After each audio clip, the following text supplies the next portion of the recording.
Ndugu zangu, najua wengi mnanifahamu kwa jina langu. Wengineo wanapenda kuita Mkombozi na nini. Wengine wanapenda kuita Zepesa mara Saiko. Yote ni majina yangu nayapokea vizuri. Mimi leo nimekuja na wazo, sawa? Ambalo wazo hili ni kwa ajili special kabisa kwa ajili ya mafundi ujenzi. Mafundi ujenzi tumekuwa wazembe, hasa kwa mafundi ambao wamejifunza kazi mtaani. Mafundi ujenzi tunakosa kazi kwa sababu ya kutokuwa na vigezo au kwa sababu kutokuwa na vitu maalum special. Unaweza kawa ni fundi mzuri kweli, lakini ukawa huna kazi, ukawa uko mtaani. Kwa nini uko mtaani? Kwa sababu kuna vitu huna.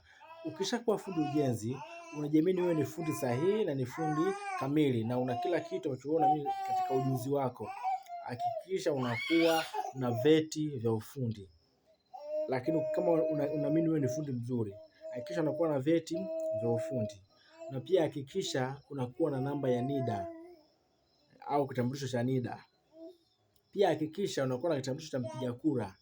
Pia hakikisha unakuwa na kadi ya benki. Ukishakuwa na vitu hivyo vinne fundi unavimiliki, unaweza kwenda kuomba kazi sehemu yote na kazi ukapata, na kazi za gharama nyingi na kazi za pesa nyingi, sio kazi za pesa ndogo. Hilo ndilo wazo la leo. Ukifanya hivyo utakuwa umewini sana. Kichwa ni kizito, kichwa ni kizito. Wazo la leo. Thank you.